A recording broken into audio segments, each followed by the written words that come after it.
Good morning. আজকে চলে এসেছি নিউ একটা ভিডিও নিয়ে সকালবেলা। আজকে হচ্ছে সানডে। আমি এই জাস্ট কিছুক্ষণ আগে ঘুম থেকে উঠেছি। এখন ঘুম থেকে উঠেছি জাস্ট। এবার আমি যাবো হচ্ছে আমার গাড়িটাকে একটু সার্ভিস করতে দেবো। অনেক দিন ধরে সমস্যা হচ্ছে গাড়িটা, কারণ প্লাস একটা চেঞ্জ করব, মানে একটা ভেঙে গেছে, একটা আছে। তো ভাবছি যদি ওরকম টাইপের পাই তাহলে তো নেব, আর যদি না পাই তাহলে সেক্ষেত্রে চেঞ্জ করতে হবে, অন্যরকম হয়তো লুকিং গ্লাস লাগাতে হবে। তো চলো আজকে ওখানেই যাবো। আমাদের এখানে একটা ইলেকট্রিক গাড়ির শোরুম, এখানেই এসেছিলাম আমার গাড়ির লুকিং গ্লাসটা চেঞ্জ করতে। আর গাড়িগুলো কয়েকটা ছিল, তাই ভাবছিলাম একটুখানি ভিডিও করি। আমার গাড়িটা যখন কিনেছিলাম তখন গাড়ির এত হিউজ কালেকশান ছিল না, খুব কম কালেকশান ছিল।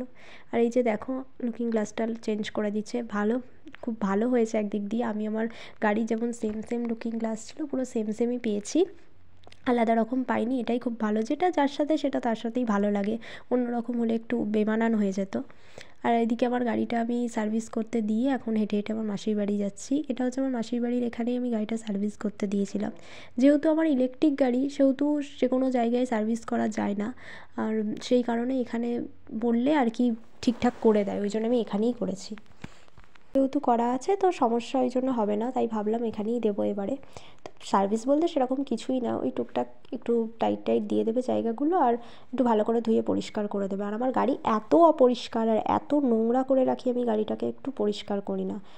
এই যে চলে এসেছি আমার মাসির বাড়ি। এসে এখন আমি এই মিররে আমার ফোনের কভারটা দেখেছি, এটা আমার নিউ ফোনের কভার।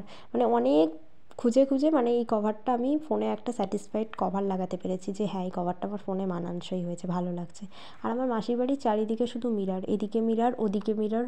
এই যে এটা হচ্ছে পুরনো বেসিন, মানে মাসিমণিদের আগে এই বেসিনটা অনেক বছর হয়ে গেল, তাও প্রায় বোধহয় 10-15 বছর হয়ে যাবে। আর ওইদিকে ফার্স্ট যে মিররটা দেখালাম ওটা হচ্ছে আমার মাসিদের নিউ রান্নাঘরে। এই যে এটা আমার মাসিদের রান্নাঘর। এখন আমি এসে আমাকে বলছে এটা ওটা খা, কিন্তু আবার খিদে পেয়ে গেছিলো, তাই ভাবলাম একটুখানি ছাতুই খাই।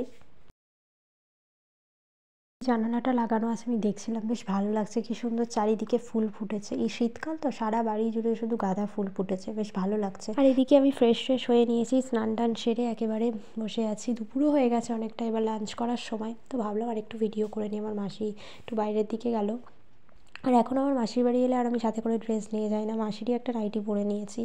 আর ভাবছিলাম বসে আমি যখন ছোটো ছিলাম, যখন মাসির বাড়িতে আসতাম, আর মাসিদের এদিকে না গরুর গাড়ি ছিল অনেক, তখন গরুর গাড়িতে বসে কী সুন্দর খেলা করতাম।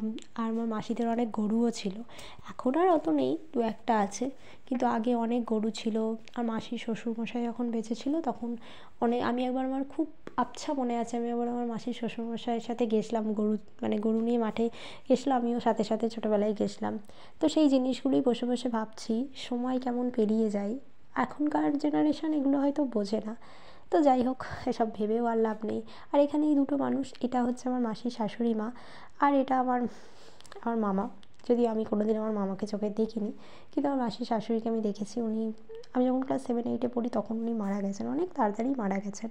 আর এই দেখো, এটা আমার মাসিদের লক্ষ্মী ঠাকুর। এখন ঠাকুরঘরটা চেঞ্জ করেছে, আগে তো শোবার ঘরের সাথেই ছিল, এখন চেঞ্জ করে দিয়েছে। কি সুন্দর সাজিয়ে রেখেছে, কি ভালো লাগছে না? তো আজকের মতো ভিডিওটি এখানেই শেষ করছি, টাটা।